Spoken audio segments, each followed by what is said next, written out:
After 5 years of battling terminal cancer, Hiraku's last flame of life was extinguished, and his soul entered the heavenly realm. Having lived 39 years filled with betrayal and suffering, the god of the world apologized for accidentally giving him such a horrible life. So to make up for his blunder, the god will give him a second life with a healthy body, and promises to grant him any wish. The only thing Hiraku's ever desired was to be reborn as a farmer in a secluded area. Wanting to aid him in his journey, God gave him the most overpowered tool in this universe, the almighty farming tool. With a single tap, his flame burns brightly once more, and Hiraku wakes up in the middle of a forest. As he moves his body for the first time in years, he realizes that this is everything he's ever wished for. And with the almighty farming tool appearing in his hand, he begins using his new body to mend the ground. While cultivating the field, he notices that he never feels tired using the tool. Still, he needed to find a nice area for his farm, so he searched the entire forest until he found a giant tree to call home. There were no rivers or ponds anywhere in the forest, so to quench his thirst, Hiraku decided to dig a well for some water. His almighty farming tool transformed into a shovel, and allowed him to dig deep into the earth until a puddle of water started forming. With a source of water secured, he began clearing the land until he found a tree that was blocking him from cultivating. With the knowledge of his previous life, he tried cutting it down strategically, but with a single slash of his almighty axe, the tree fell down instantly, and he ran before it crushed him. Now that he's gotten his first oak log, he turned it into 4 oak planks using his mallet. After converting all the logs into planks with his crafting table, the sun began setting and he panicked to try and get some fire.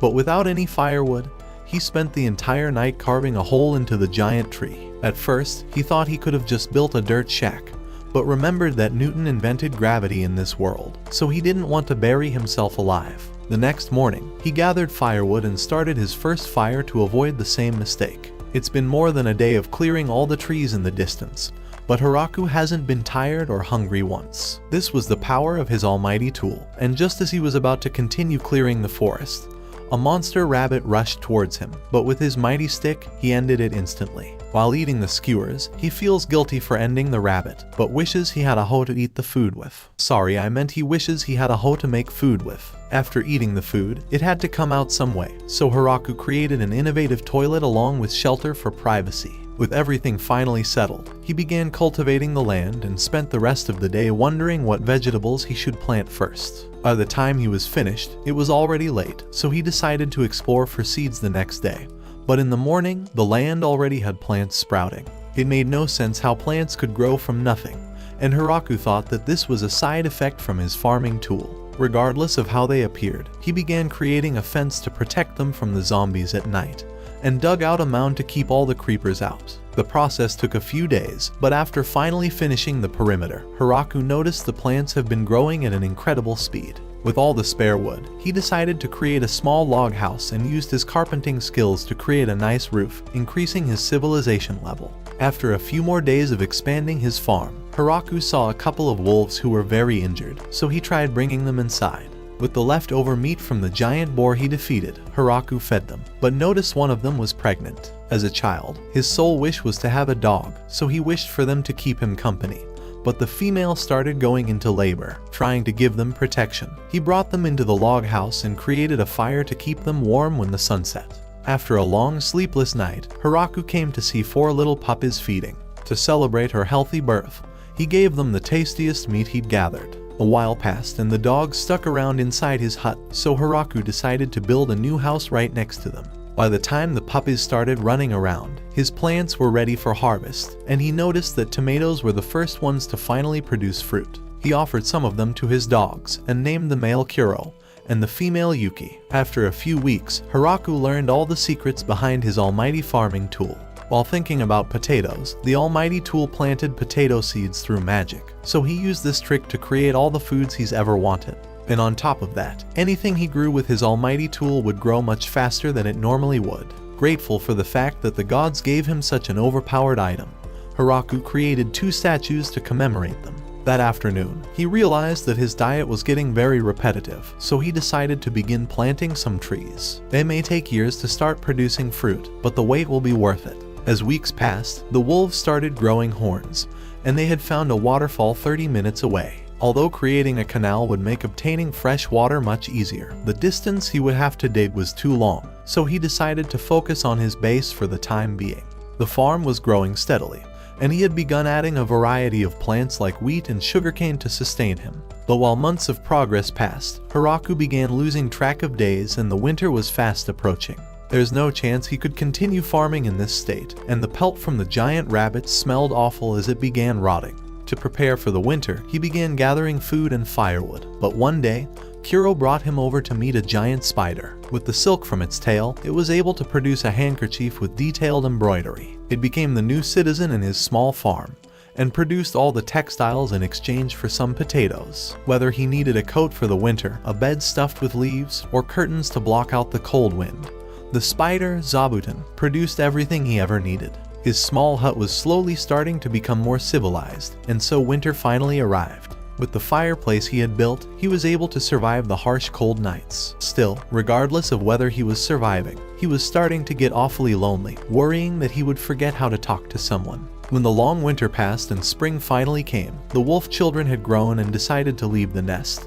But a few days later, they came back with partners. One of them even beat up a lackey wolf and won the girl over like a gigachat. But they weren't the only ones with surprises, because the spider came back with her own children. All of their families were getting bigger, so Hiraku began farming so he can feed them. But as he farmed, the spider began sounding the alarm. Kuro ran towards the source along with Hiraku, and in the middle of the forest, they found a silver-haired girl crying. All of the animals were apprehensive and she tried asking him for help, so Hiraku approached her. But as he tried to cover her, he fell for her trap, and the girl jumped towards him to take a bite of his neck, transforming into a plot-filled vampire. The wolves attacked her right away and began destroying her, causing her to transform back into her little form.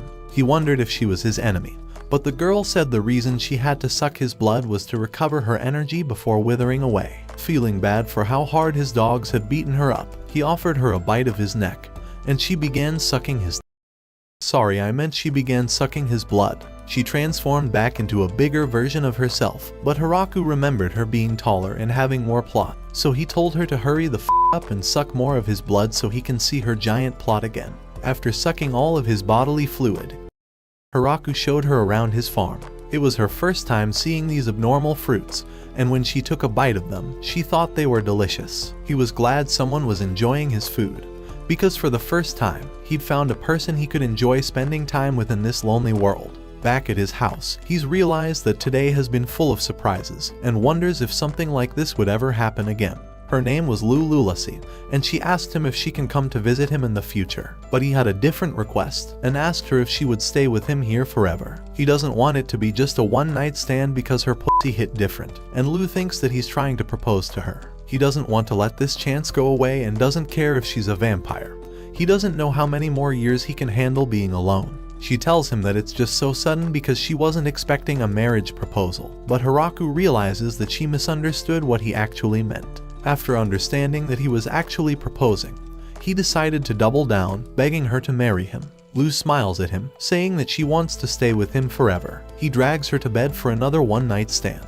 The next day, he used the long stick on his hoe to cultivate babies with his new hoe. They sit next to each other and stare at the trees growing, but the spider begins ringing the alarm again. Hiraku runs over and wonders why he's feeling deja vu.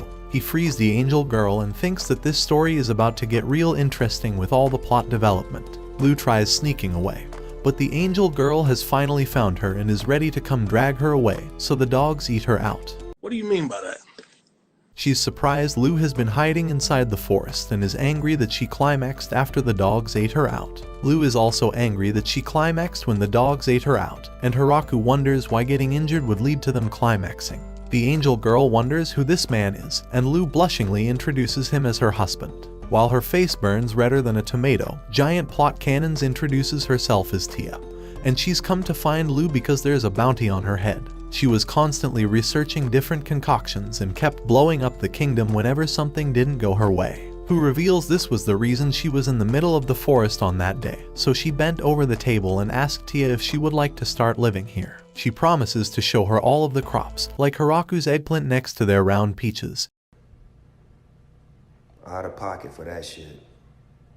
way out of pocket. Lu goes on to show her around the farm, and Hiraku tries to teach her how to cut cabbage out. After cutting it, he prepared it as a meal and sprinkled some salt on it before handing it to her. She thought it was delicious, and after a long day of farming, they cleaned themselves up using their magical abilities. Inside his house, she tried strawberries for the first time, and Lu told her that they'll be showing her how to make a strawberry cream pie next. She grabbed onto her arms, begging her to live here with them because her body can't handle everything if she's alone. This was the beginning of their life together. Tia thinks she's enjoyed the strawberry cream pie, so she asks him for more strawberries, but Hiraku thinks expanding even more right now would result in spoiled food. While they continued walking, Hiraku noticed Kuro's new puppies and decided to build a stable for them in the open field next to their farm. After he was done, he noticed all of Zabuton's children casting their silk to fly away. At the same time, Tia told him that she's also going to be leaving for a while, and started flying away on her wings. A few days later, Tia came back and brought even more girls to add to the harem. They're high elves, because they have giant plots, and all of them introduce themselves. They're also all related, so incest is going to prevail in this plot. Hiraku wonders why there aren't any guy elves, but Tia reveals the sad reality they've had to endure. During the last Great War, their entire male population was destroyed, and they've been roaming the woods until now. Their only wish is to repopulate now, and beg Hiraku to help them out. With the village's population increasing, Hiraku began building them a house for all of them to live together. Their skills in construction and woodworking allowed them to build the house within just 10 days, and they thought it's much nicer than Hiraku's dirt shack. However, at the very least, he wishes that in this spacious house, they can feel safe and at peace. As the days pass, the elf leader wants to thank him for letting them stay here by mining and blacksmithing for him, so they begin building a furnace in the earth. After processing the iron, Hiraku sees the metal pots they've created, and they tell him that they can do all kinds of things after living in the wild for 200 years. Still, the only thing they've wished to be able to do was to settle down and reproduce. じゃあ一つはクリアだな。Hiraku thought it would be for the best to avoid having plot development with all the elves, and stayed a typical anime protagonist. While farming one day, the elf girls noticed that he has a giant wheat field, and one of them asked him if she could make some bread, telling him she has the rarest yeast in the lands. Hiraku was excited, so the girls began baking bread and turned it into breadsticks for Hiraku to try out. At the same time, they all wonder if Hiraku's plot is this long and tasty. Now that he's finally able to make some bread, he would like to expand the wheat fields, but he realizes that their expansion is starting to get out of control. He asks Lu who owns this land, and she tells him that while nobody owns it, it's probably under the Demon Lord's control. However, since he created all of this land without support, this land belongs to Hiraku. At night, the girls gather and wonder how Hiraku's been able to tame the Inferno Wolves and the Demon Spider. Even these crops shouldn't be able to grow in this soil, and they begin wondering why he has no knowledge about their world. At the same time, Hiraku's realized that he hasn't been building the waterway in a long time, so he decides to make it tomorrow's mission. In the morning, Hiraku sees Zabuton pointing towards a queen bee, and Hiraku decides to build a bee house for them to create honey for him. He spends the entire afternoon preparing a reservoir. They began mass-producing the concrete waterway. The elf girls bent over to make sure that all of them were placed in the correct spot. While they focused on doing the hard things, Hiraku filled all of their holes with his hard hammer. Because of their efficiency, the waterway was finished within a single day, and the reservoir was already filled. This should allow them to water the crops a lot easier, but Hiraku noticed that the reservoir was also getting him fish without doing any work. He thought that even though the rabbits were dangerous in this forest, at least the fish were peaceful. But a giant fish nearly devoured him right then. The girls saw him cooking the fish, and knowing that it was from the Forest of Death, they wondered if it was truly safe to eat. Hiraku finished preparing it and tried giving them some, but they told him that they wanted a different kind of meaty dinner. Hiraku had no idea what type of meat they were talking about, so he began eating it and thought it was delicious. Both of the girls tried it and thought it was delicious, and the rest of the elves wanted some of his meat. Giggity. To satisfy all of them, Hiraku began capturing more fish and preserving them with salt. Wishing to expand their diet, Hiraku tried tilling the ground while thinking about rice, and while it managed to grow, the texture of the rice was off. Since they have an entire waterway built, he decided to begin building a rice paddy with the elves. After mending the ground for hours, Hiraku released all of the girls' floodgates. Sorry, I meant he released the floodgate and asked the elf girls for their help. All of the elf girls started getting wet and Leah didn't like the slimy liquid. Together, they all bent over and planted all of the rice plants. A few days later, all of the plants were ready for harvest, and Hiraku put them up for drying. Leah was impressed that he knew all of this, but Hiraku's grateful that he always watched a farming idol before he died with cancer. Once all the plants were dried up, Hiraku used his farming tool to create a thresher and showed them how to harvest the rice. The girls saw all the work it took to prepare the rice and wondered if he was finally done. But Hiraku revealed that there's one more step. He prepared to cook the rice and asked Lu to use her magic to light up the fire, so she prepared to release her ultimate blast to burn everything to smithereens.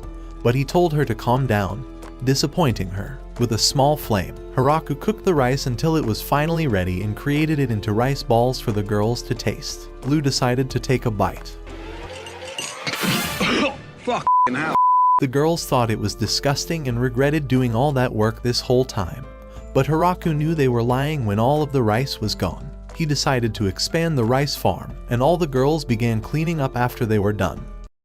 How the f*** does that even happen? Hiraku sees how they can all clean themselves with magic, and wishes he had a bath to clean up. Since he's finally built a waterway, he decided to build a bath, and showed the girls his blueprints for how he was going to design the plumbing. The girls wondered why they would do all this if they could just swim in the river, but Hiraku reminded them that they would freeze in the winter. Plus, he really wanted a bath for health and totally not to stare at them without any plot armor. The girls began building a furnace to warm the water and created the biggest possible bathtub. Everything was going great, but Hiraku wondered what they would do with all the dirty water. Tia thinks that slimes could take care of purifying the water, but Hiraku wondered if they were the dangerous monsters that destroyed adventurers. Tia has no idea what he's talking about, so she flew away and brought some slime for him. He placed a few of them in the water purification area and inside the bathroom. Just like that, their wastewater problem was solved, so he began grabbing firewood to burn.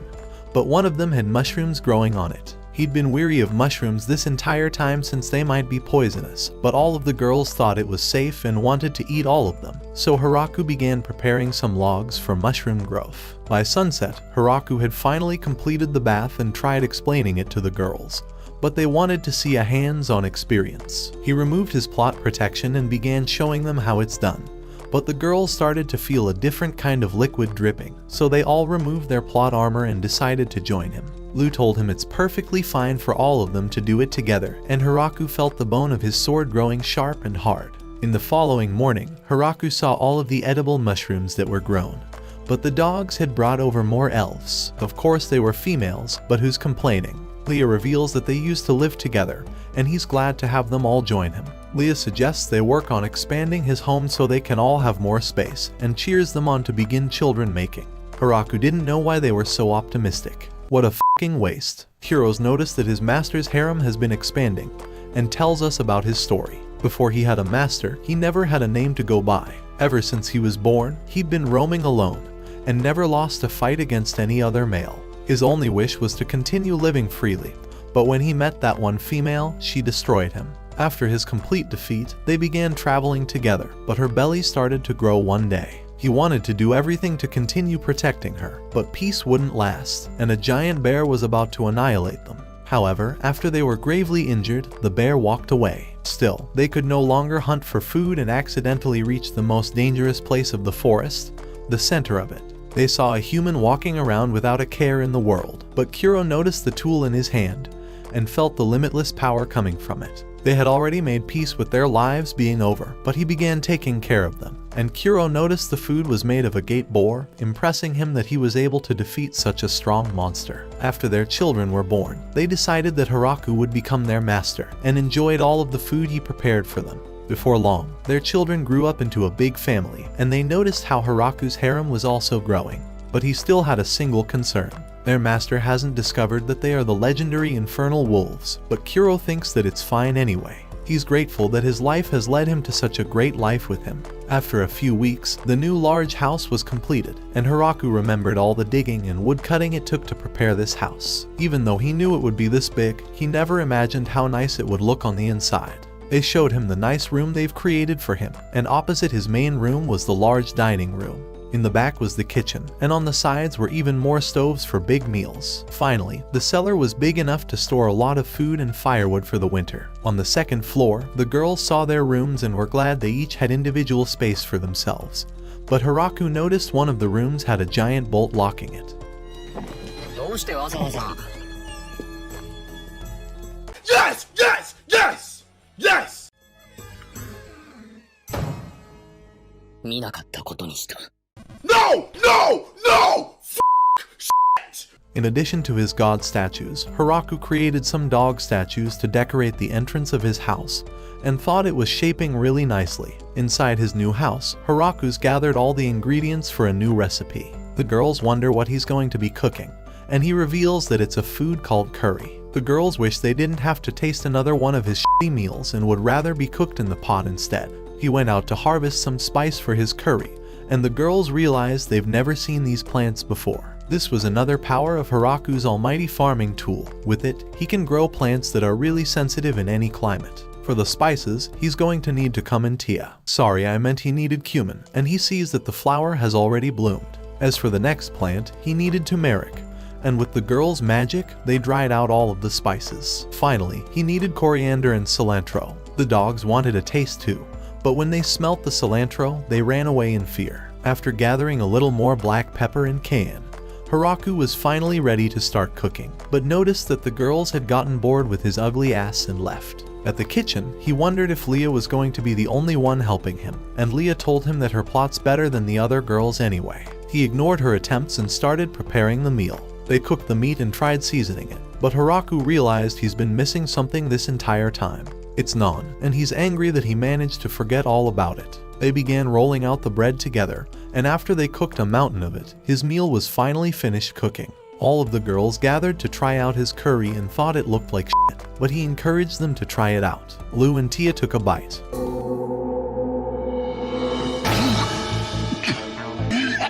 It didn't just look like shit, it even tasted like shit, they told him. But they all ran to get seconds, so Hiraku wondered why all of them ate it until they were full. He wondered if they were just messing with him, but what he didn't know is that they were all pretending to like it because they needed a different kind of meat. The winter was finally drawing near, and since they will be spending most of their time indoors, Hiraku spent weeks gathering as much firewood as possible. When it gets cold, Zabuton hibernates at the top of the tree, so Hiraku handed him some potatoes and got extra blankets for the winter. Leah was bent over as always. He saw the other girls piercing a needle through the hole of his meat. Don't search that up. Hiro and the other dogs won't be able to hunt well, so they're doing all they can to eat Tia's pink meaty flaps out. With all other bases covered for the winter, he wondered how to preserve the vegetables, so he created a box that will be covered with a blanket and will allow for the snow to act as a freezer. Even with all his genius tactics, he wishes he could use magic, if even just once. At night, Lou tries teaching him how to use an ignition spell and explains that it's natural he can't summon a difficult golem on the first try. Hearing this, he thinks she's amazing for being able to summon multiple golems at once, but Lou tells him that her plot is better than Tia's. Hiraku thinks all of them are amazing for using magic while he can't do anything but gardening. But Lou tells him that he's the most amazing one here. Without him, this entire village would fall apart, and he's able to continue feeding them every single day because of how hard he works. She tells him that he's the only one who could do this and smiles at him. The winter's first frost arrives, and snow began piling up. With all the time they were spending indoors, Hiraku decided to build a few classic games, reversi and chess. He taught them how to play the game, and Lou thought it was too simple to be enjoyable. But Tia told her that those simple rules will allow for complicated challenges. He told Tia that she was right, so Lou grew angry and tried challenging Tia for a game. After 2 hours, Tia was about to be absolutely destroyed, and Hiraku noticed her hands shivering, but she pretended to have her hands slip. She apologized because they were going to have to start all over, but Tia uses her magic to make all of the pieces fall exactly to where they were. She tells her it's embarrassing that she's playing like a child, and Hiraku tries to see how the others are doing. He sees the 2 other girls playing reversi peacefully, and Kuro points out where the best position possible would be. It shocks him how Kuro can understand the rules, but sees the other wolves playing chess correctly, and even though it may look cute at first glance, he feels an intense aura emanating from them. Lou decides to play a game against them because she definitely won't lose, but the game doesn't end well. All 4 of them play mahjong, and Hiraku thinks he has the upper hand because of how complicated the rules were. So he tried to get revenge for Lu, but all of the girls completely destroyed him. Poor Hiraku and Lu have both been clapped. After a few weeks, they were bored of board games, so Hiraku designed bowling equipment from wood. Even though it was just a simple game, all of the girls enjoyed it, and so the winter days began slowly going by. The creative refrigerator he created was working, and they were able to enjoy their delicious food until snow finally melted and spring came. But while he tried enjoying the nice warm temperature, Zabuton sounded the alarm to alert them of a giant monster approaching. Hiraku looked at the sky and noticed a giant dragon flying towards them, but Tia told him that this wasn't a dragon, it's a wyvern. The wyvern roared in the sky and began preparing a fire blow to destroy the tree, but Tia barely managed to fend it off. Some of the fire still landed, and Leah rushed with the others to put it out. Hiraku wondered what he could do in this situation, and wanted to do anything possible to protect everyone. As he clenched his fist, a spear appeared, and he pointed it towards the sky, throwing it with all of his power. The spear clashed against the wyvern's defenses and pierced through them, ripping the wyvern's wings apart. It flew back for Hiraku to send another strike, landing a direct hit onto the wyvern's chest and sending it falling to the ground. Deep inside the forest, Hiraku found the dragon's corpse and wondered if someone had sent it to attack them purposefully. But with wyverns being such a rare and valuable creature, Tia thinks it was just a wild monster acting alone. He thinks it was an unfortunate incident, but wonders if they could eat its meat. At home, Tia says that wyvern meat is one of the rarest delicacies in this world. Hiraku finished preparing the wyvern steak and created a stew out of the tail meat. All of the girls think this is the first time Hiraku's cooked something good, and he's glad that they're finally impressed. Lu still thinks something is off, and wonders if Tia would have been able to defend an attack from Hiraku's spear, but she tells her that it would be impossible since it could defeat a wyvern's barrier. Hiraku asks them what they're talking about, wondering if it's because he didn't take all the bones out. Tia says that it's nothing, they weren't talking about eating his bone or anything. Meanwhile, inside the demonic kingdom, the higher-ups have received news of the wyvern being defeated. It would require an entire organized force to somehow take one of them down. But the count reveals it's the truth. The generals panic and are struck in fear with how that occurred, and one of them even wants to resign. Inside Dryme's lair to the south, Gucci saw the attack with his own eyes, and thinks Hiraku's spear would pierce even the king of dragons if they attacked it. The next morning, Hiraku thinks there's something they're still missing after all this time with their meals: PG grape juice. He gathered all the elf girls to harvest the grapes, and in order to crush the juices out, he built a contraption for them to step on the grapes. Tia and Leah begin sinking their feet deep into the balls and crush them until the sticky liquid comes out. They manage to fall on top of each other and see that they've been covered with the creamy sticky liquid. Wondering how they could manage to keep their rhythm while they do this, one of the elves suggested singing a song like they used to.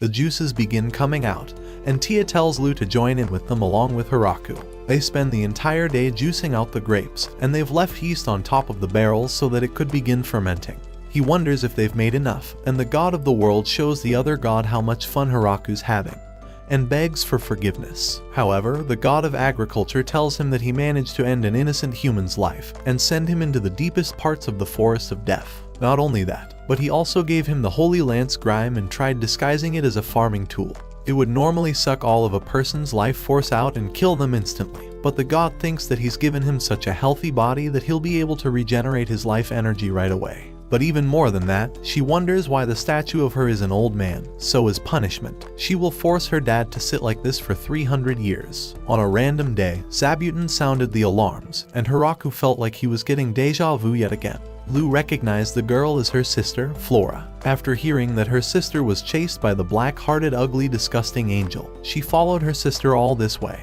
Tia tells her to repeat that once more. Hiraku invites her to stay here, but she's having a hard time believing that this ugly bastard is her sister's husband. Kuro warns her to be respectful, and she tells her that he's the master of all these infernal wolves and even took down a wyvern. This is the first time Hiraku's heard that they were infernal wolves, and wonders what the infernal part means. Kuro goes on to show off his abilities, letting him know he's the best pet. As an apology for having the wolves eat her out like the other girls, Hiraku's prepared her a nice meaty dinner, but she loves the soft white liquidy stuff. He tells her that it's just tofu made with some soy sauce that was made from fermentation. but she has no idea what any of those words mean. It's become clear to Hiraku that they have no idea that there are microorganisms that cause fermentation in this world, so Flora tries to research it and thinks this would solve a lot of problems. After staying for a few days, Flora decided to leave and came back a month later. Along with her, she's brought an entire army of maids, and they tell Hiraku to use them however they want. That's not fair! That's not fair!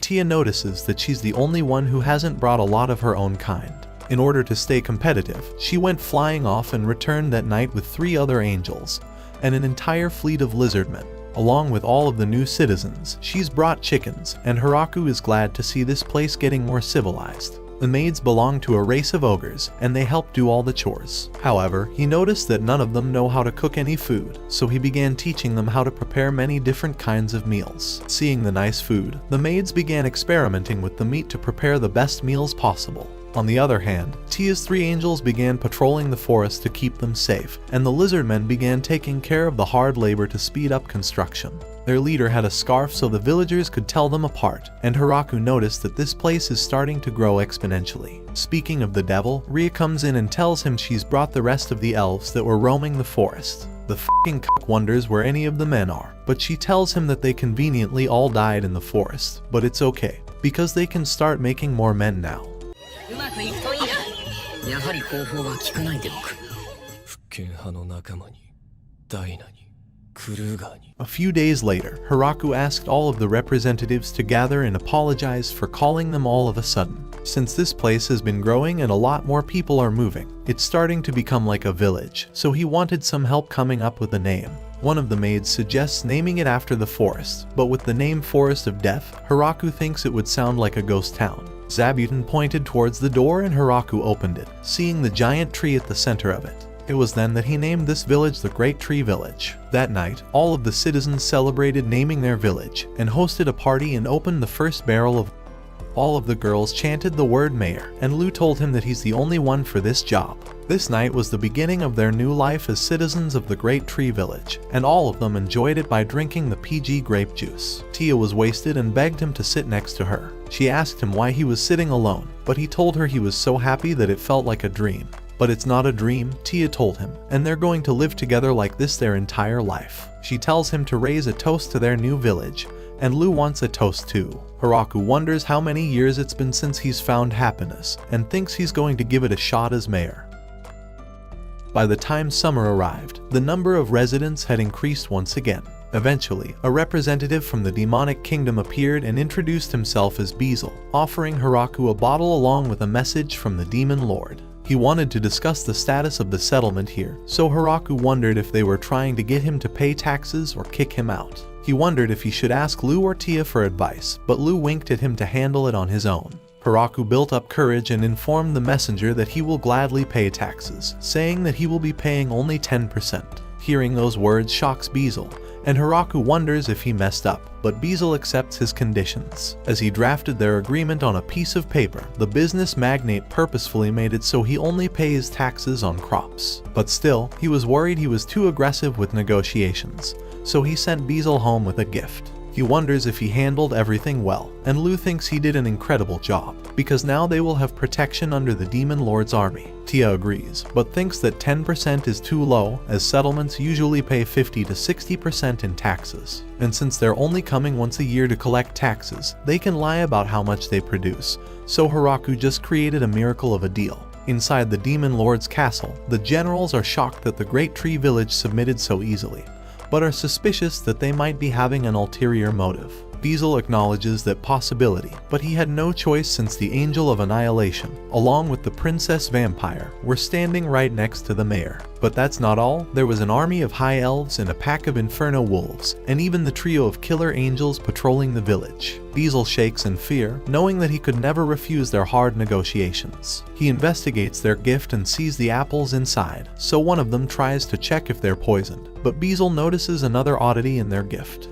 The cloth is made from a great demon spider, a monster so powerful that it drove the previous demon lords to a standstill. Randon decides he's had enough and quits. The next morning, the ruler of all dragons, Drime, introduces himself to Hiraku and has come with his count to present them with a gift. Hiraku sees the expensive sword inside, but thinks that it looks kind of violent. Regardless, he thanks the man and asks him what brought them here today. The man explains that Drime's lair is directly south of their village, so they consider them to be neighbors and have come here to offer a formal greeting. Hiraku wishes to invite them for dinner, so Drime changes into his human form and introduces himself once more. At night, he enjoys the PG grape juice they've created and begs for more of it, but his assistant tells him to leave before they become a nuisance for Hiraku's village. After they left with the gifts Hiraku prepared for them, he realized that they were going to have a lot of visitors coming through, so the following day, Hiraku began building a guest house for potential visitors. Additionally, he didn't want the angels scaring off any visitors, and whenever Zabuton alerted them of a visitor, all of the lizardmen were ready to head off into battle. It was a long way off from a proper welcome, so he came up with a new signal for visitors using a bell, and created a welcoming party consisting of Tia and Lu, but the head maid wouldn't accept this. His life could be in danger if the visitors were malicious, so they added a bunch of high elves and lizardmen to protect him. And for the visitors that stayed overnight, Hiraku asked Flora to watch over them since she could go for several nights without sleep. As soon as all the preparations were ready, a new group of visitors had arrived from the Howling Village. They wanted to establish trade relations, so Lu decided to take care of this and welcomed them to their village. She asked them if this was their entire group, and their leader claimed that it was all of them. After hearing that, Lu told him that she will be treating the others as enemies, and the men straggling in the forest began screaming. Their leader apologized that some of them were straggling, and Lu told him that it's dangerous having people separated, so they should behave themselves while staying here. After the guests spent the day inside the guest house, Lu locked their door for the night, and Hiraku wondered why they're treating them like prisoners. Tia asks him if he hasn't noticed it yet. Every visitor has always brought a form of gift when coming except for them, so that, along with their troops lurking in the forest, is the reason for lowering their hospitality. The following morning, Hiraku wonders why they're not serving them PG grape juice, but the head maid tells him that this is the difference in treatment for the guests who brought the swords and those who didn't. He wishes they could at least give them more food, but the maid gives him a cold glare. While they ate, Tia and Lu tell him to cast off his sympathy because these people claim to have came here on important negotiations, but they've yet to discuss anything. Even then, everyone was against offering them any wine, but Hiraku still forced them to put wine on the table. While trying to start a conversation with them, Hiraku discovered that they were from a village that made its living from hunting or mining, so naturally, they needed to trade with their neighbors. But with the recent conflict that's prevented them from trading, they've come to the Great Tree Village to open trade negotiations. One of them is glad that they stopped hiding because they wouldn't have been able to enjoy this meal, and Tia slyly asks him why they were hiding. The man tells her that if anything bad were to happen, someone needed to run back and tell the rest of their village. After seeing how she skillfully extracted information out of that man, Hiraku wanted to extract milk out of her plot. Eventually, the leader began negotiating their trade agreement. With neither of them having any currency, they want to be able to trade physical goods. However, since their village is quite a distance away, and the Great Tree Village happens to be in one of the most dangerous places, they ask Hiraku if they would be the ones to come to the village. With such a vast distance to cover, Hiraku considers having Kuro and the other wolves bring the goods on a carriage, so he agrees and asks them what they've brought to trade for today. The man shows him the silverware and glasswork they produce from the ores, and Hiraku thinks that their goods would greatly increase their quality of life. In exchange, they want to trade for food goods, so Hiraku gladly agrees. This was the beginning of their trade relationship, and before they were about to leave, the leader apologized for not bringing a gift when visiting.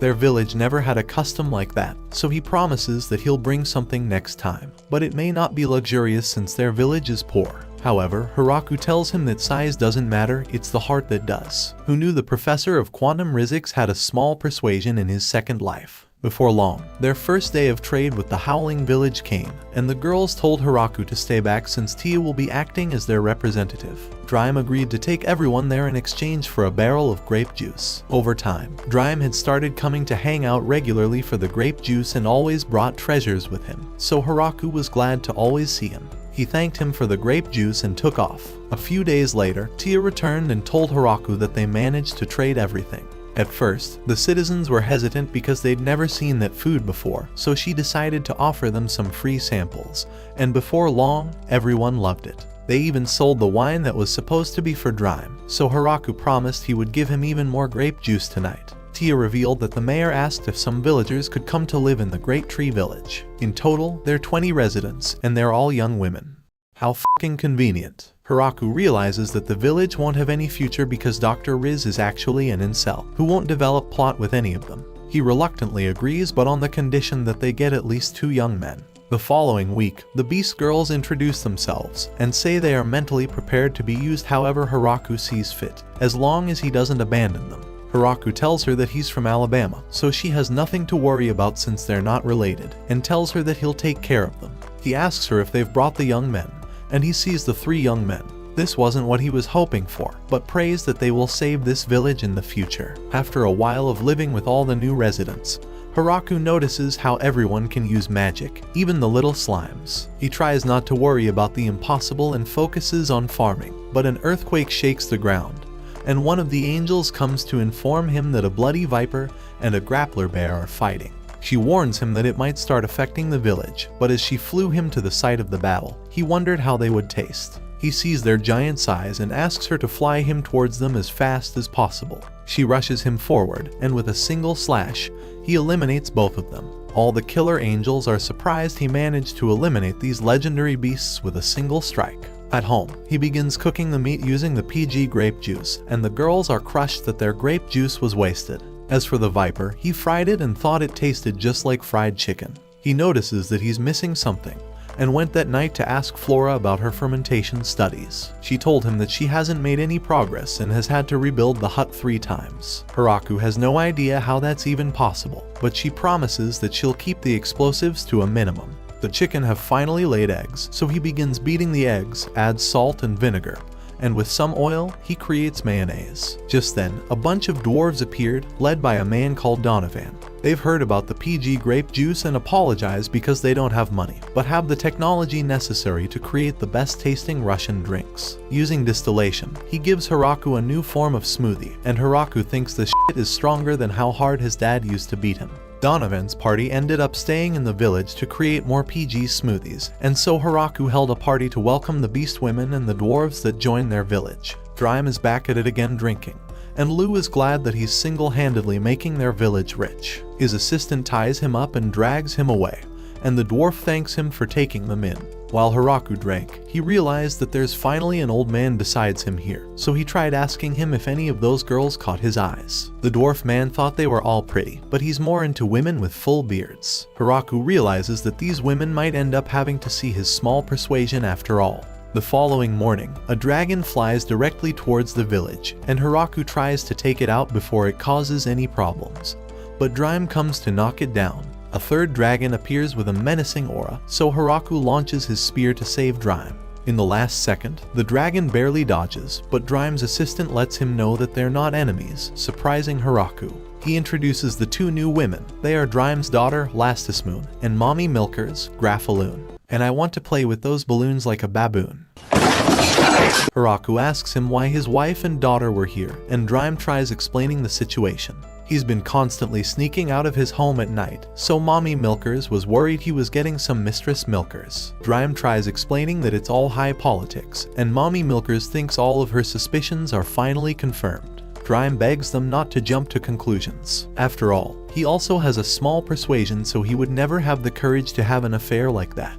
Hiraku apologizes for making the situation worse, but Drime says it's not his fault and tells them to apologize. Lastismoon apologizes for nearly burning this village, and Mommy Milkers apologizes for nearly burning him to a crisp after he pointed his spear at her daughter. Hiraku is glad that everything worked out in the end, and after he left, Drime asked his wife if she understands what he's been doing this entire time. Despite their lack of numbers, Hiraku's spear alone can overthrow their entire kingdom. Mommy Milkers wouldn't have been able to dodge the spear if it wasn't for Zabuton, an old friend of hers. She tells Lasty that she will be giving her a very important job. She will be living in this village for a while. They can't ignore this kind of power, so she hopes that she will at least make sure that his power will never be turned against them. Drime asks her if she's sure about this, but Mommy Milkers thinks this is the best outcome for Lasty. Hiraku gladly welcomes her to the village, but quickly realizes that she's too powerful, and even her sneezes blow away all her progress. He wonders what dragons can be useful for, so Tia reminds him that dragons like Dream tend to be really wise and knowledgeable, so Hiraku thinks she would be good for diplomatic relationships. The next time Beezle visited them, he saw Lasty and instantly recognized her. She was the infamous crazy dragon of destruction.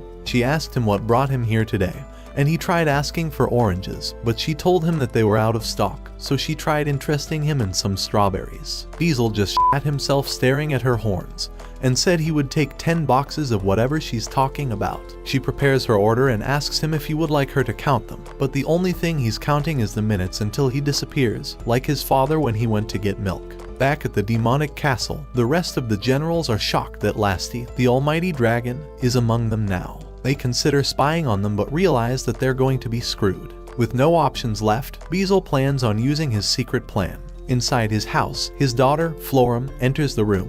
He tells her that she will be living amongst them and investigating their military strength. She tells him that she will definitely succeed and teleports to their village. At the entrance, Lasty introduces herself, but Florum already knows how powerful she is. As she walked around the village, Florum noticed that there were many different species: lizardmen, ogres, beastmen, and even dwarfs. Inside their headquarters, she notices the vampire princess is living there, and the angel of annihilation is leading the trio of execution angels. They even have high elves, the ones who kidnap men and prey among them. With them around, there's already almost no chance of their military winning. However, after seeing the inferno wolves and demon spiders packed together, all of the confidence has left her body. Using the chart she's developed, the mayor is the only one left, and he must be more powerful than all of them. She wonders just how powerful this man could be, but sees Hiraku walking by and wonders why such a weak person lives in this village. He asks her if she's lost, but she tells him that she doesn't need a weak human worrying about her. Back at the village, Lasty tells her that she just met the mayor. He may be a human, but he can defeat her mother. Florum is shocked because she was extremely rude to him.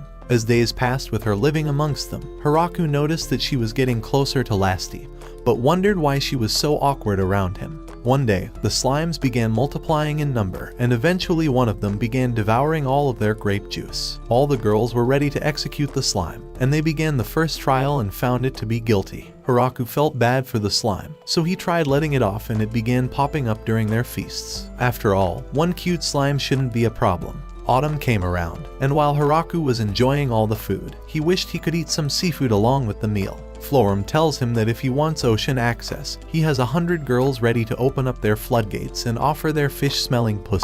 Sorry, I meant if he wanted ocean access, he can travel to the port south of the village to trade for ocean products. Lasty offers to fly there, and the rest of the girls accompany her. They take off, and Hiraku was glad there were people who were enjoying his food this much. 3 days later, a merchant from the ocean city came back with Lasty and showed them all the fish products he has to offer. Along with the fish, he came here to accomplish 3 main goals. The first was to properly greet the mayor of this village, the second was to begin trade negotiations, and the third was to become the official trade ambassador for this village. With his years of experience, he can help the Great Tree Village multiply their profits by several times over, so the girls decide to look at his proposition. After a long day of negotiation, the merchant was ready to leave and was excited to discuss grape juice trade next time.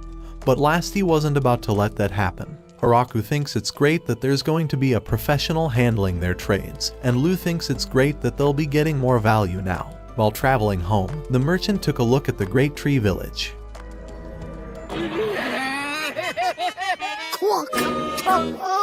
When the girls first arrived at Michael's office, he nearly kicked them out because he didn't have any time to deal with them. But his merchant intuition gave him a strange feeling that he can't ignore this. He saw Florum was among one of the girls, and knew his head would have went rolling if he ignored her. He wonders who the other girl was, and she introduces herself as Lastus Moon, the crazy dragon. With the two of them being as prominent and as dangerous as they are, the risks might be outweighing the benefits of trading with them. But he couldn't ignore them. They bring him to the goods they've brought, and he sees the lizardmen, thinking he's about to enter some outrageous talks. After uncovering the cloth, he sees the rare fruit that have been circling the kingdom and knows that each of them can fetch several silver coins. The amount of profits he could make outweigh the risks, and he begins discussing the ocean goods he can supply to them. This is his once-in-a-lifetime chance, so he asks them where they will be delivering the goods to. Their village is in the Forest of Death, and Lasty will give him a ride. He contemplates whether his life is worth the money, and along the way, He meets the 3 great dragons and the angels of annihilation along with her army. At least the mayor looked normal, he thought. But the vampire princess showed herself, and when Lasty screamed at him for wanting the grape juice, he lost every shred of confidence he had left. While he managed to survive and make the greatest deal of his life, his old body can no longer handle this. At night, Hiraku prepares the new seafood that he's collected and gives it to all the girls. The following morning, another dragon appeared, and he wondered what this dragon was doing. It launched a fireball deep into the forest, signaling that it wanted to fight Hiraku. He prepared his spear and missed his throw, but it was all a trap to trick the dragon in order to defeat it. Inside the forest, he sees another nut job and wonders why she was trying to burn the forest. Drime flies in and tells him to wait, trying to explain the situation. Her name is Harukan, and she's Drime's older sister. She tries telling him that it's his fault for trying to marry off Lasty. Hiraku wonders what they mean, and Harukan says that Drime wanted to marry her off to the mayor, but Drime thinks it was just the grape juice causing him to say those things. After finding out that her niece was getting married, she wanted to come and find out how strong the mayor truly was. After all, she finds it unfair that a girl that's 900 years younger than her is getting married first, and wants Hiraku to squeeze her plot already, so Hiraku squeezes her head and tells her to get on her knees. Sorry, I meant he makes her play with his log. Sorry, I meant he nearly penetrated her body with his spear. Sorry, I meant. You know what? Never mind. Just spam the comments by saying rip the slime. I can't stop crying. The fake fans will never expect it. While they ate the good dinner he created, Harukan wanted to play the mahjong game, but wanted to bet something on the line, without any physical goods to bet. Hiraku wondered if they would just play some plot removal mahjong, and all of them got excited to play his game. After a few rounds of plot armor removal, Hiraku found himself in a very awkward situation. With his supreme knowledge, the legend thought this game would have been easy all this time, but he was already on his last piece of clothing. The only explanation for this situation is that they were cheating by rewriting the pieces, but he thinks that he's just being a sore loser. At last, his chance has arrived to defeat all of them, but even though he drew the worst tile possible, it doesn't matter. He will not be paralyzed by his fear against dragons, and will do anything to make sure no one sees his persuasion.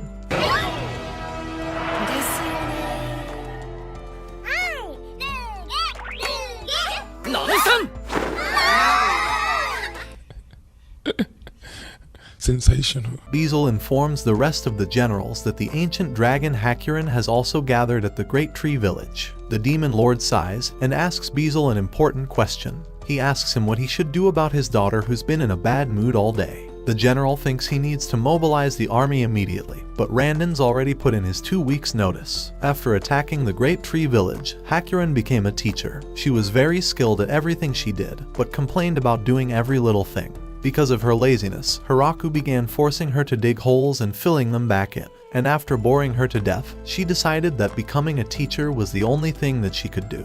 The next day, 3 hot Lamia girls begged Hiraku to save them. Their dungeon in the forest had been invaded by Kuro's grandchildren, which caused them to flee their homes. Since they traveled all this way to beg for his help, Florum told Hiraku to try and help. So in the end, they traded Lamia's precious gems in exchange for their crops, and promised to protect their homes in the future. Finally, Hiraku wanted to request one more thing. Being the beta simp he is, he asked them to put on plot armor if they were to ever visit. With their great strength, they began carrying trading goods in exchange for Hiraku's seed. Sorry, I meant crops because they grow from seeds. Back at the demonic castle, 3 girls gathered underneath the demon lord's daughter and begged her to save Florum from the Great Tree Village. At her office, Beezle teleported to meet with his daughter and asked her if she's been doing well. She tells him to get to the point because she doesn't have any time, and he reveals that the princess has been gathering troops to invade the Great Tree Village. They had begun distrusting her reports, believing that no village could be this powerful. Even the demon lord wouldn't dare stop his daughter, and their day of invasion will be tomorrow. They will be gathering 300 troops, so he was hoping she could find a way to scare them off before they even attacked the village. Florum considers who they could use to scare them, because if they were going to just use Lasty and Harem, they would end up just destroying the entire kingdom. But she thinks she has an idea. The next morning, a giant explosion destroys trees in the forest, and the soldiers beg the girls to have mercy on them. They're surprised they're going to be getting 10 boxes of apples for barely doing anything.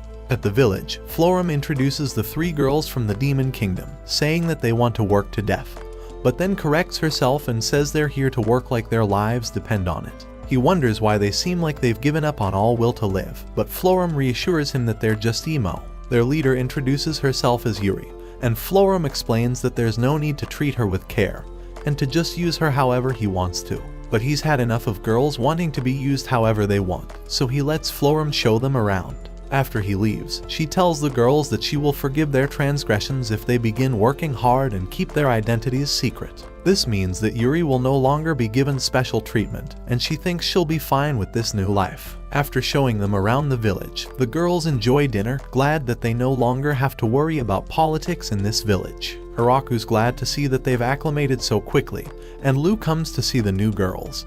But he notices that Lou's size hasn't been changing. She's noticed that her transformation magic hasn't been working all day, but thinks it must be that she's sick. After playing with the Beast Kids for weeks, Yuri had to leave the village before her father got concerned, so she bid the other girls farewell before leaving. Inside the castle, the Demon Lord confronts Beazle and tells him that his daughter has been different ever since she came from the village. She hasn't been useless and has been constantly busy ever since she returned. Beazle tells him that she's likely taking interest in diplomacy and politics. Upon hearing those words, the Demon Lord realizes she might have met a man, and thinks that he will tear the entire nation apart until he finds him. A short while after Yuri left, they began winter preparations, and Hiraku was shocked to see the amazing harvest they had. Last he asked if she could get some of the extra food for her parents, and Harukan wanted to share some with her parents as well. Her father is the Emperor Dragon who lives in the north, and her mother is the Hurricane Dragon that lives in the south. Hiraku thought those names were extremely intimidating, so he wanted to share some food with them. First, Lasty gave food to Drime on her way to Shishido City and dropped off some crops for trading. Apparently, there was a giant monster causing problems for the fishermen, so Lasty decided to take care of it. She thought it was definitely the type of seafood Hiraku was looking for. Meanwhile, Hakurin headed north, and on her way back, she brought even more elves. Of course, they're all f***ing females. Why am I surprised at this point? They're mountain elves, but it's become harder for them to find food lately. Hiraku wonders what to do, and their leader understands if he can't help them since they are strangers. But the Riz Master tells her that he was just trying to think of where they'll be sleeping for the night. He promises he will never give up on them, and the elf leader thanks him and says she will sleep in his bed if he wants them to.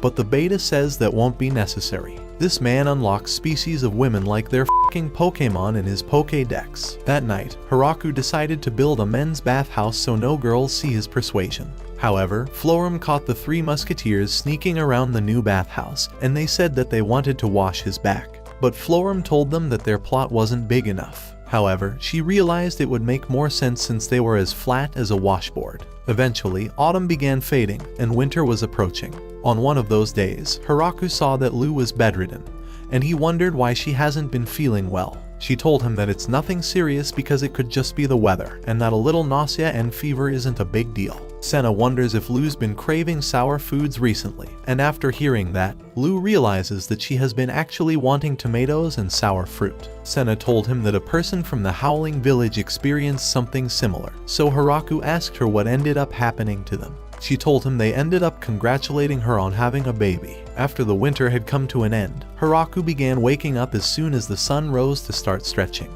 This had become his morning routine, and he avoided waking up too early since the maids insisted on waking up earlier than him. The slime had managed to sneak into another barrel of wine, and the women of the village were ready for a public execution once more. He had discovered that people weren't accustomed to having a meal during the afternoon, but he wouldn't want them to work all day on a single meal, so he began serving them lunch. After finishing his meal, Hiraku wanted to take on a new project, and began planting all types of roses and flowers so their village felt a little more civilized. Additionally, he had begun creating furniture and toys for the children, even though he's never had any construction experience. As time went on, he began creating swords so that the villagers can have a good form of cardio. Anne wanted to keep practicing, and breathed so heavily that the bone of my sword turned into wood, because of her two meaty shields. Stop it. Get some help. Hiraku's wooden sword is also feeling weird, so he decides to go and practice on his own. He tries throwing some daggers, but the dark elf comes to show him how it's done. However, he knows that those small little persuasions can't compare to his large spear. The dark elf says she wants to feel his other spear penetrating her, but Hiraku knows that he's only using this spear to overcompensate for something. After a long day of farming, he bathed alone and tried relaxing at night, but always feels a presence looming over him. All of the girls were spying on him like it's mission impossible, but the only thing he finds impossible is losing his virginity. He screams for help to uncover their locations, and while he's glad that he has people watching over him, he will make sure to seal up those hidden doors tomorrow. The following morning, Senna came to tell him there's a strange man in their village. Next to the great tree, he sees a man bent over and wonders how he was able to make it past all of the angels and even Zabuton. Lou sees the man and recognizes him as the progenitor. Inside their guest house, he congratulates her on having a natural baby, as it's one of the rarest occurrences for vampires in this world. Hiraku thinks this is all great, but still doesn't understand why he was ready to be speared earlier, so the progenitor claims he was drawn by the statues. He's one of the only beings who has lived for over 4,000 years and remembers meeting God just before he was born, but can't remember his exact appearance since he continues erasing his memories to live long. Living next to such a masterpiece would fulfill him, but Hiraku says he can't give him the statue, crushing his spirit. Instead, he offers to sculpt him another one, and the man is ready to be speared again. Before leaving, he asked Hiraku how much this statue would cost, but Hiraku told him that God isn't something he can sell, so the progenitor promised to find a way of compensating him. Inside the great cathedral, the priest welcomed him back after his 50-year-old departure, and the progenitor places that statue inside the best part of the temple. Since Hiraku refused to take a payment, he sent the fanciest piano in his nation as a gift. The girls thought that learning how to play the piano would impress the Riz god, but after they opened it, they realized that none of them can handle the pressure of breaking something so expensive. They begged Hiraku to get an old piano so they could practice on it. A few negotiations with Michael later, and he was able to secure a new piano for the girls. Everyone in the village began practicing together, but Hiraku no longer had any hope of sleeping at night. The big yearly harvest had arrived, and after working the entire morning, Lou invited Hiraku over for lunch. She noticed how hard he's been working, so she gave him an ice cube to make his drink better and tells him not to overwork himself. He tells her that he'll be fine, but wonders if it's okay for her to be walking around.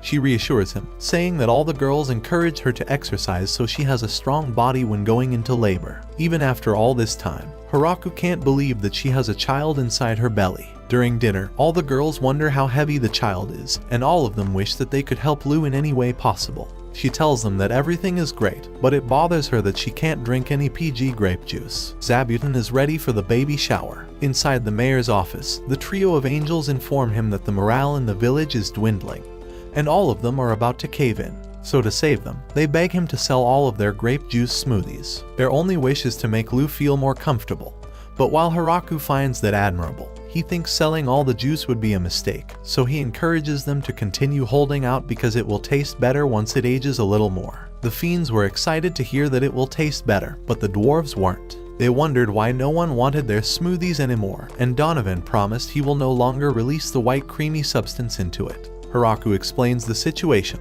and Donovan is glad that his special cream wasn't the reason people stopped enjoying alcohol. Hiraku reassures him that his juice tastes great, but wonders what this secret white cream might be. The dwarf tells him it's a secret, but if he really wanted to find out, they can play a game called Salty Biscuit. Hiraku thought he was better off not knowing. Weeks of peace continued passing throughout the village, but Hiraku was only worried about his wife. It's almost time for her to go in labor, and he notices the flower sitting on the table. It was a gift from Tia and the other angels, one of the rarest flowers that was blooming on an ice mountain. The leader of the Dark Elves came to offer her secret mountain elf medicine. It is the best medicine that's ever been produced, and hopes Lou will be able to use it whenever she needs to. Last, he offers Lou a precious pendant from her father's treasure room. The wolves offer some of the food they hunted, and Zabuton's children wanted to gift her some baby clothes. Anne offers her pudding, Leah offers her a flower crown, and even lazy-ass Harukan offers to peel apples for her. Flora comes in to give her sister some tomato and tofu miso soup, and Hiraku is glad she finally made miso after all this time. The leader of the lizards apologizes for not knowing how to help since they're born from eggs, but offers his blood to help her child grow strong.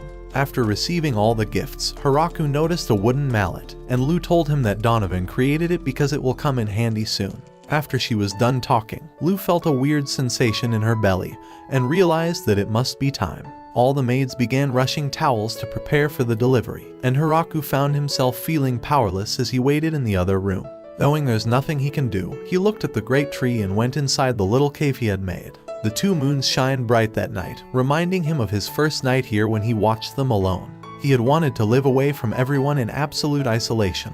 But now that everyone's here, he was sure this was the life he wanted. Time passed by like a blur, and he felt like he had no memories of what happened after that night. He walked in a haze towards Lu, and laid eyes on her child. She told him to come and hold him, so Hiraku tried to carefully grab him to his chest. As he held him and saw his smile, it all became real to him. He had truly become a father. Back in his original world, he was suffering from an illness, so his only hope is that his son will never experience that pain. He tells his son to grow strong for him, but Lu grabs his hand, saying that they're going to raise him to be strong.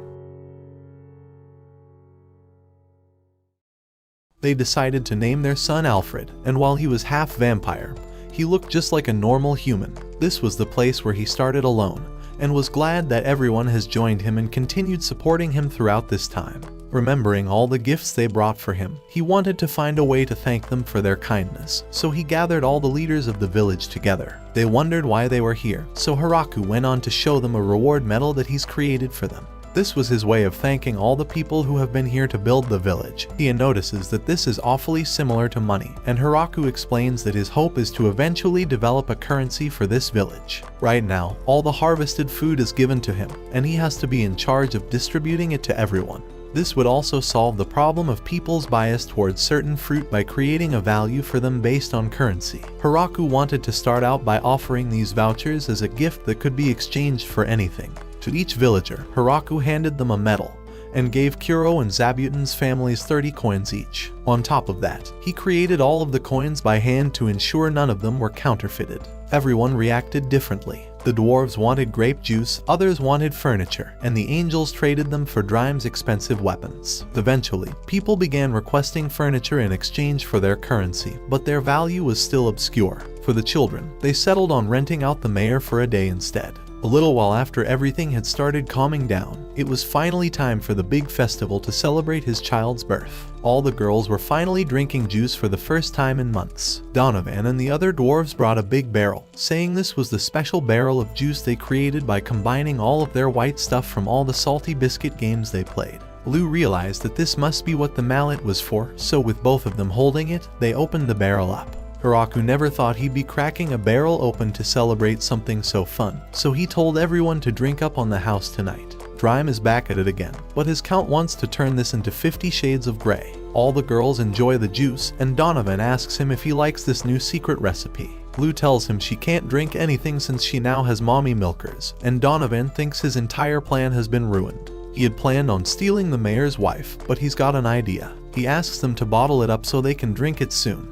But Hiraku thinks it would be great to bottle it up for 20 years so they can enjoy it when his child has matured, and Donovan's dead. All this time, Hiraku had caught on to this dwarf's plan. He knew Donovan's secret white substance would impregnate anyone who drinks it, but because he's such a beta, Hiraku wanted to let him impregnate all the elves in the village with this drink so they can leave him alone. Donovan realizes he's screwed and runs to tell everyone to stop drinking. Hiraku is glad that he's finally done with all this women bullshit. The demonic kingdom have heard of Hiraku's child being born and wish to congratulate them.